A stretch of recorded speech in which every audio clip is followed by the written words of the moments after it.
اللہ کے بابرکت نام سے شروع کرتی ہوں جو بڑا مہربان اور نہایت رحم کرنے والا ہے۔ دیکھتی آنکھوں، سنتے کانوں اور علم کے متلاشی ذہنوں کو ہمارے چینل آواز خرد پر خوش آمدید۔ حضرت صالح علیہ السلام کا اسم مبارک قرآن مجید میں 11 مرتبہ آیا ہے۔ آپ علیہ السلام حضرت سام بن نوح علیہ السلام کے پوتے ہیں۔ آپ علیہ السلام کا تعلق قبیلہ سمود سے تھا۔ حضرت صالح علیہ السلام عربی زبان بولتے تھے۔ وہ قوم سمود کی طرف ہادی بن کر آئے تھے۔ روایت ہے کہ آپ علیہ السلام نے 16 سال کی عمر سے ہی خدا پرستی کی دعوت دینا شروع کر دی تھی اور مسلسل 120 سال تک لوگوں کو دعوت حق دیتے رہے، مگر بہت کم لوگ آپ علیہ السلام پر ایمان لائے۔ سمود ایک عرب قوم تھی جو قوم عاد کے بعد روئے زمین پر وجود میں آئی۔ یہ قوم مختلف قبائل کا مجموعہ تھی اور مکہ اور شام کے درمیان شہر حجر میں آباد تھی۔ یہ لوگ تہذیب و تمدن کے اعتبار سے ترقی یافتہ تھے۔ ان لوگوں نے شہر آباد کیے ہوئے تھے۔ یہ لوگ بہت جفاکش اور محنتی تھے اور پہاڑوں کو تراش تراش کر اپنے لیے محفوظ گھر بناتے تھے جن کے باقیات اب بھی موجود ہیں۔ یہ لوگ حجر میں مقیم تھے، اس لیے ان کو اصحاب حجر بھی کہتے ہیں۔ یہ لوگ بت پرست تھے اور مادی برائیوں میں مبتلا تھے، نیز ظلم و ستم اور فتنہ و فساد کے سمندر میں غرق تھے۔ جیسا کہ قرآن مجید میں ارشاد ہوتا ہے، اور اس شہر میں 9 دھڑے باز افراد تھے جو زمین میں فساد برپا کرتے تھے اور اصلاح نہیں کرتے تھے۔ ان کے 70 بت تھے جن کی یہ لوگ پوجا کرتے تھے اور متعدد بت کدے تھے۔ قوم سمود ان بتوں کا بہت احترام کرتی اور ان کی پوجا میں مشغول رہتی تھی۔ اللہ رب العزت نے حضرت صالح علیہ السلام کو علم و حکمت عطا کر کے ان کی طرف ہدایت کے لیے بھیجا۔ حضرت صالح علیہ السلام نے اس طرح سے دعوت کا آغاز کیا کہ اے قوم، میں تمہاری طرف ایک امین شخص بھیجا گیا ہوں، لہٰذا میری پیروی کرو اور تقوی اختیار کرو۔ میں تم سے اس تبلیغ کے عوض کسی قسم کی کوئی اجرت نہیں مانگتا ہوں۔ میرا اجر صرف اور صرف پروردگار عالم کے پاس ہے۔ کیا تم یہ خیال کرتے ہو کہ ان دنیاوی نعمتوں کے درمیان ہمیشہ کے لیے پرسکون اور آرام دہ زندگی بسر کرو گے اور ان باغات، چشموں، سرسبز و شاداب زراعت اور پھلدار کھجوروں کے باغات میں دائمی زندگی گزارو گے؟ تم لوگ پہاڑوں کو کاٹ کاٹ کر گھر بناتے ہو اور عیش و عشرت کی زندگی گزارتے ہو۔ اس صورتحال نے تم لوگوں کو بدمست اور غافل بنا رکھا ہے۔ مرفع حال دنیا پرستوں اور فضول خرچی کرنے والوں کی پیروی مت کرو۔ اے لوگو، فقط خدائے وحدہ لا شریک کی عبادت کرو اور اس سے اپنے لیے مغفرت طلب کرو، بے شک اسی کی طرف لوٹ کر جانا ہے۔ میرا پروردگار بندوں کے قریب تر ہے اور ان کی دعاؤں کو ہمیشہ مستجاب کرتا ہے۔ قوم نے کہا، اے صالح، تو اس سے قبل ہماری امیدوں کا سرمایہ تھا۔ کیا تم ہمیں ان خداؤں کی پوجا کرنے سے روکتے ہو جن کی ہمارے آباء و اجداد پوجا کرتے رہے ہیں؟ اور جس چیز کی تم ہمیں دعوت دیتے ہو، ہم اس کے بارے میں شک و شبہ میں گرفتار ہیں۔ آپ علیہ السلام نے فرمایا، ہوش کے ناخن لو اور اپنی سوچ کا قبلہ درست کرو۔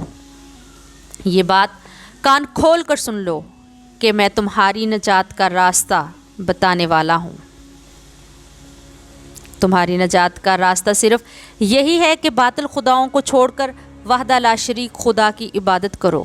انہوں نے کہا کہ ہم اپنے ہی میں سے ایک شخص کی اتباع کر لیں، اس طرح تو ہم گمراہی اور دیوانگی کا شکار ہو جائیں گے۔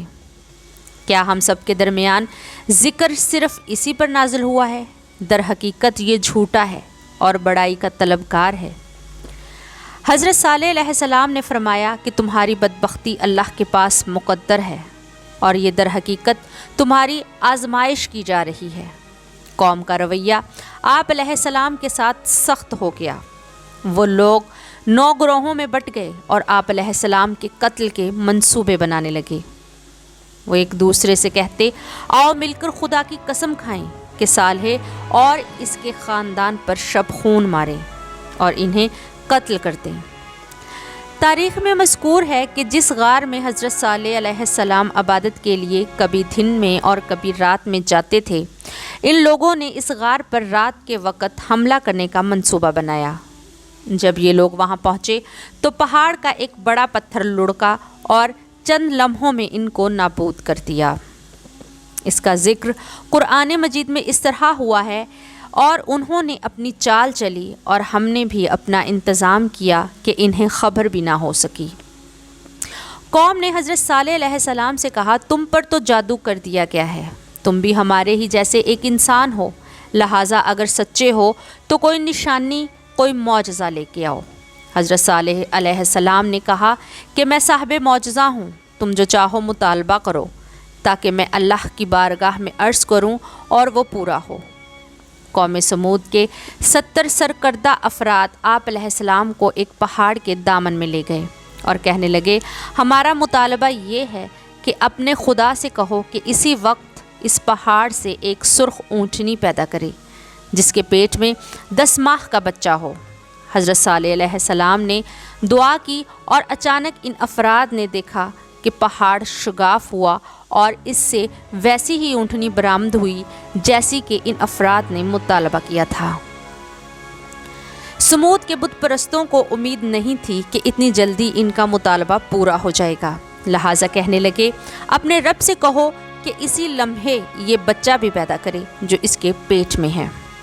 حضرت صالح علیہ السلام نے اللہ کی بارگاہ میں التجا کی تو اسی وقت بچہ ماں کے شکم سے باہر آ کر ماں کے گرد اچھلنے اور کودنے لگا۔ یوں آپ علیہ السلام نے معجزے کے ذریعے اپنی صداقت کو ثابت کیا۔ پس ان لوگوں نے ایمان کا اظہار کرتے ہوئے پکا ارادہ کیا کہ قوم کو جا کر بتائیں گے اور ایمان لانے کی دعوت دیں گے، مگر 64 افراد راستے میں ہی مرتد ہو گئے اور ایک شک و شبہ کا شکار ہو گیا۔ صرف 5 افراد اپنے ایمان پر قائم رہے۔